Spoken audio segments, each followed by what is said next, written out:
Some women, it seems, were born only to watch. And some women, it seems, were born to be Cuando doña underestimated. Lucinda de Aranda llamó a su prima un fantasma doméstico, la sala rió antes de que el duque pudiera hablar. Doña Eliza de Aranda estaba junto a la mesa de la cena con un cucharón de plata en una mano y los restos de su dignidad en la otra. La luz de las velas temblaba sobre el cristal, el nogal bruñido y los rostros satisfechos de personas que jamás habían confundido la crueldad con el ingenio, porque, en su mundo, ambas cosas cenaban demasiado a menudo juntas. «Dejad las velas a Eliza», dijo Lucinda, sonriendo como si la suavidad excusase la herida. «Tiene larga práctica en permanecer cerca de la dicha ajena sin estorbarla». Algunos sonrieron. Un caballero soltó una risa. Eliza, que llevaba años aprendiendo a sobrevivir por medio de la quietud, no respondió. Entonces Lucinda dio el paso de más que siempre daba cuando nadie la detenía. «Es una misericordia», añadió, volviéndose hacia la cabecera, «que mi prima pida tan poco a la vida. Hay mujeres que nacen simplemente para mirar». Fue entonces cuando don Marco de Valnegro, duque de Valnegro, dejó la copa de vino. Había permanecido silencioso la mayor parte de la velada, presencia oscura y contenida al extremo de la mesa. La provincia lo describía de muchas maneras: severo, frío, disciplinado, difícil, pero jamás descuidado. Sus ojos grises pasaron de largo a Lucinda y se posaron en Eliza. «Me pregunto», dijo quedamente, «si doña Eliza pide tan poco, o si los demás os habéis cuidado de no preguntarle nunca qué piensa». La sala quedó inmóvil. Lucinda sonrió con prisa excesiva. «Vuestra excelencia confunde las bromas de familia con la descortesía. Eliza es tímida». «No», dijo Marco. «Es contenida. Hay diferencia». Era solo una frase, pero bastó para partir la noche. Si os agradan las historias donde el alma silenciosa de la sala es por fin vista antes de ser borrada del todo, quedaos con Fuegos Quedos de España y dejad que la brasa se junte. Mucho antes de que un duque la defendiese en la mesa, Eliza había aprendido el peligro de ser útil sin ser querida. La casa de Aranda se alzaba a poca distancia de Sevilla, sobre tierras respetables y afectos nada fiables. Eliza tenía 6 años cuando murió su madre y 13 cuando su padre volvió a casarse. A los 16 entendió ya la aritmética de su existencia. Lucinda, hija de la segunda esposa de su padre, sería mostrada. Eliza sería aprovechada. Llevaba las cuentas, respondía las cartas, aplacaba los genios, recordaba obligaciones, corregía invitaciones, gobernaba el trabajo invisible que hace parecer eforles a los demás. Si la casa marchaba con suavidad, su padre alababa el orden. Si algo fallaba, preguntaba por qué Eliza no lo había previsto. Lucinda se movía por las salas como mujer nacida para el aplauso. Era hermosa, rápida, encantadora y diestra en el elegante hurto de la atención. Si Eliza componía las flores, Lucinda comentaba que ella había escogido la cinta. Si Eliza redactaba una carta difícil, Lucinda suspiraba sobre lo fatigoso de los negocios y dejaba que todos supusieran que la inteligencia de la sala vestía mangas más vistosas. La peor traición, sin embargo, corría por debajo de las maneras domésticas. La madre de Eliza había dejado una pequeña renta y un asiento pensados para asegurar el porvenir de su hija. Tras su muerte, aquel dinero fue absorbido por la casa bajo el lenguaje de la necesidad temporal. Pasaron los años. Lucinda adquirió lecciones, vestidos y oportunidades sociales. A Eliza se le dijo que la economía era virtud. Luego apareció don Horacio Bellido, viudo adinerado y casi del doble de su edad, y con él la primera forma inequívoca del peligro de Eliza. «Una muchacha sensata aprecia la seguridad», dijo su madrastra una tarde. «¿Y qué ha significado siempre la seguridad cuando me la han ofrecido los demás?», preguntó Eliza. Su madrastra sonrió sobre la taza de té. La libertad de no elegir mal. Eliza oyó la trampa bajo el terciopelo. Bellido no era un porvenir. Era una forma de deshacerse de ella. Marco de Valnegro se fijó en ella exactamente en el momento en que Eliza había empezado ya a renunciar a la esperanza de ser mirada honestamente por nadie. Después de aquella cena la encontró, a la tarde siguiente, en el jardín del sur cortando romero. Llevaba los guantes en una mano y la expresión de un hombre a quien no agrada entrometerse, pero le agrada aún menos la cobardía. «Me han dicho», dijo, «que venís aquí después de la lluvia porque a nadie más le place el barro».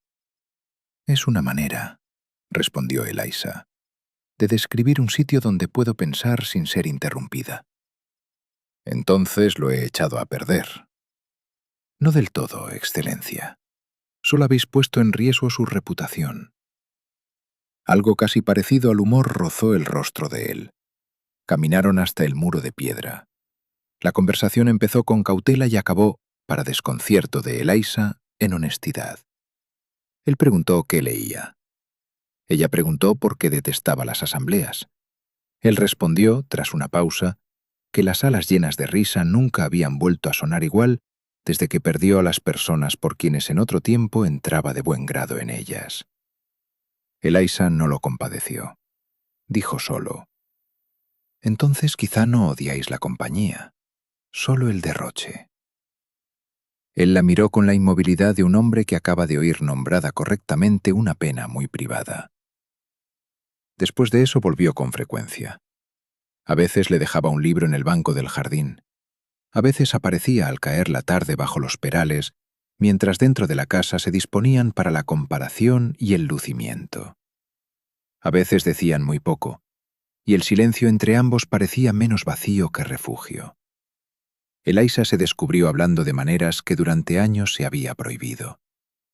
Habló del cuaderno de refranes y notas de su madre, de las hipocresías de la casa, del cansancio de ser valorada solo cuando hacía la vida más fácil a otros.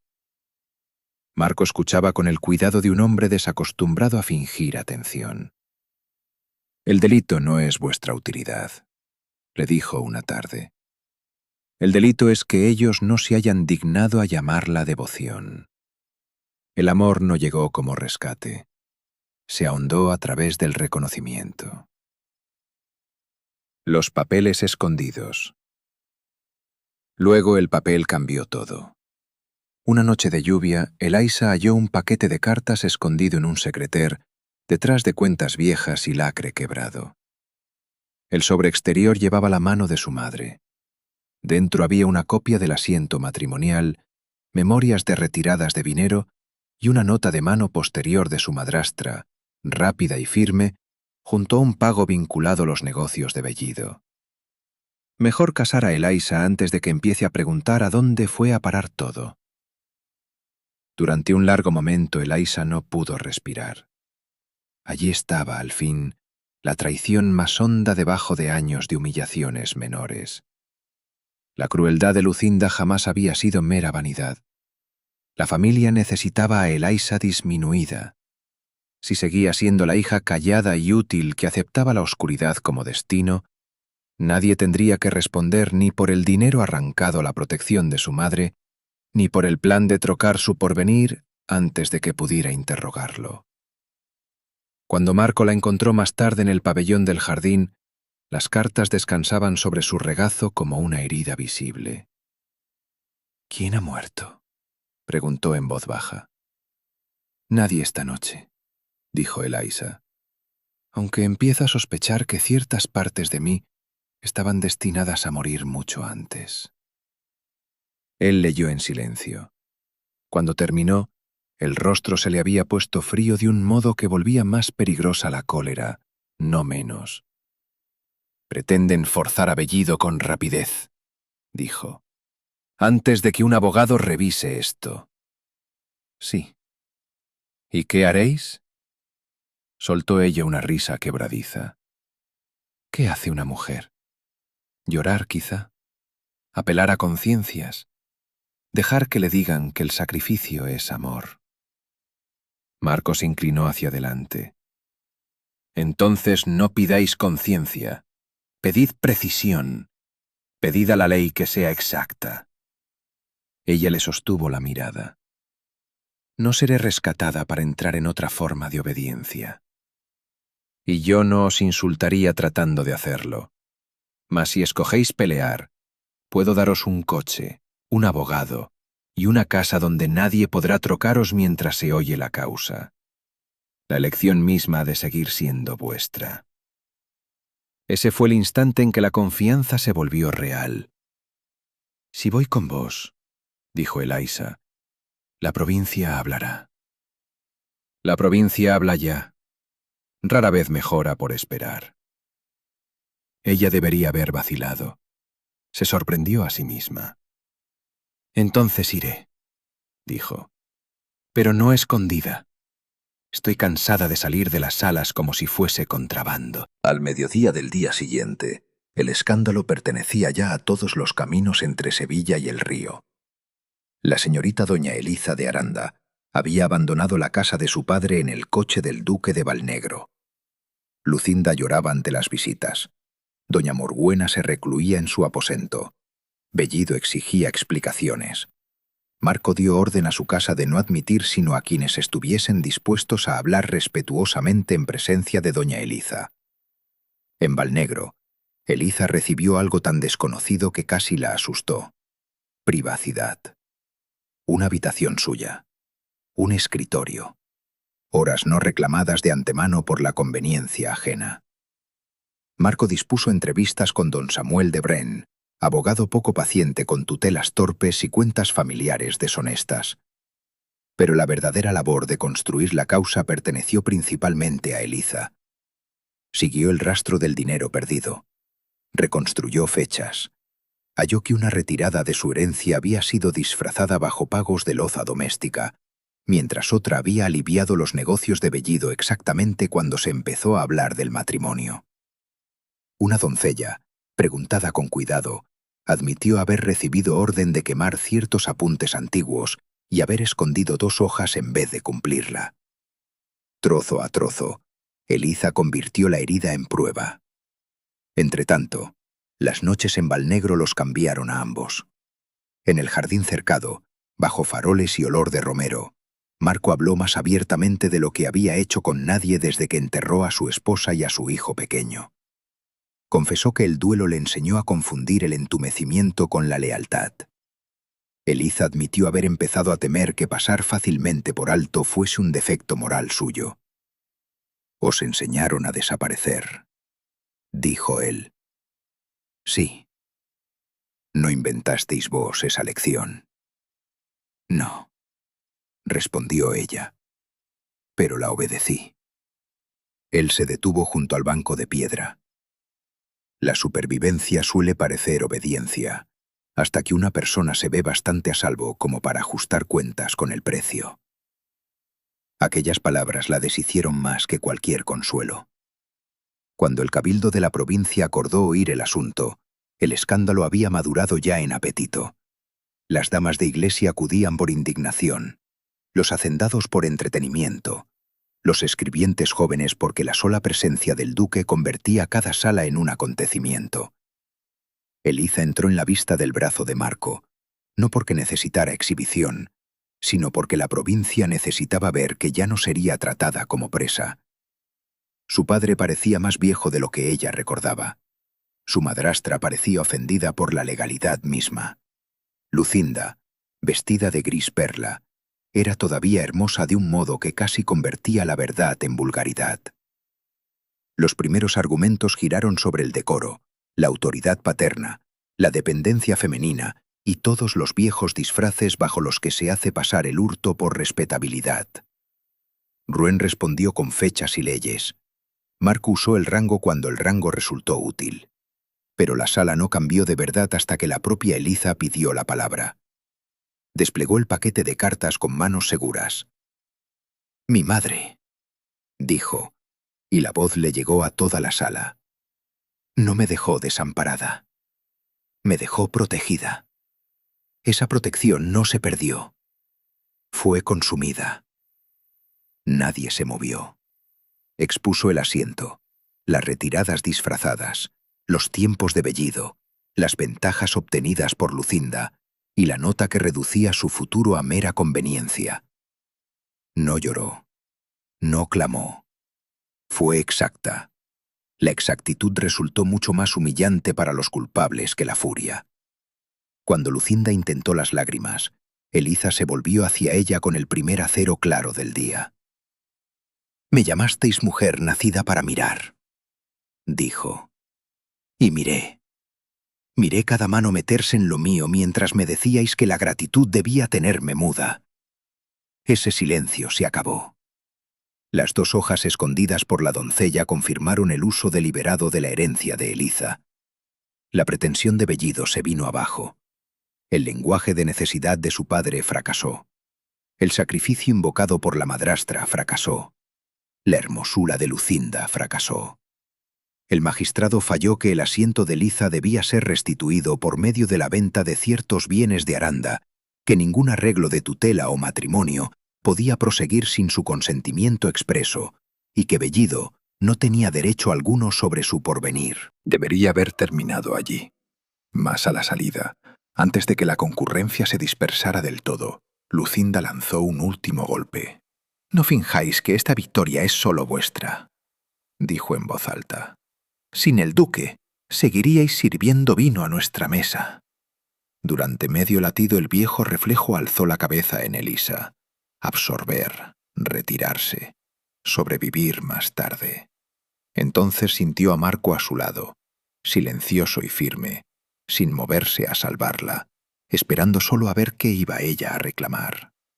Elisa dio un paso al frente. «Sin mí», dijo con voz clara, sobre las gradas del edificio, «seguiríais gastando el dinero de mi madre y llamándolo virtud». Corrió un murmullo entre la gente. «Su excelencia me dio abrigo. No me dio ni la memoria, ni el entendimiento, ni la verdad escrita de vuestra mano. Todo eso lo traje yo conmigo. Aprended la diferencia». Lucinda palideció hasta el punto en que la hermosura ya no pudo rescatarla. Marco no dijo nada. No hacía falta. La provincia entera acababa de ver la línea exacta que separa alianza de posesión, y Elisa la había trazado por sí misma. Matrimonio. El matrimonio vino después, no como rescate, sino como la consecuencia más honrada de 2 personas que habían dejado al fin de mentirse a sí mismas. Durante varios meses tras la vista, Elisa permaneció en Valnegro mientras su asiento restituido quedaba puesto bajo administración segura. Habría podido marcharse. Marco jamás encadenó la gratitud al afecto, pero para entonces el lazo entre ambos había sobrepasado el escándalo. Una tarde de otoño, en la naranjería, con la última luz ardiendo suavemente tras los cristales, Marco dejó caer toda pretensión. «Soy ya demasiado mayor», dijo, «para grandes discursos y demasiado joven para soportar perderos por sensatez.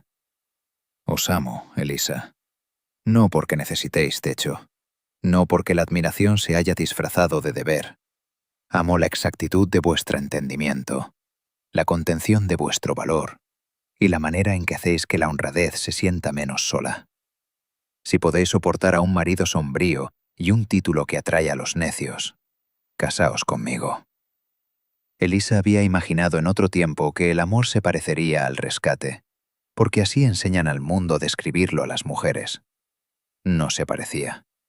Se parecía al reconocimiento sin reducción, a ser vista por entero sin ser manejada por ello. «Sí», dijo, «pero no desapareceré dentro de vuestra casa solo porque la provincia lo encuentre romántico». Los ojos de él se templaron. «Entonces decidme las condiciones». Y ella se las dijo.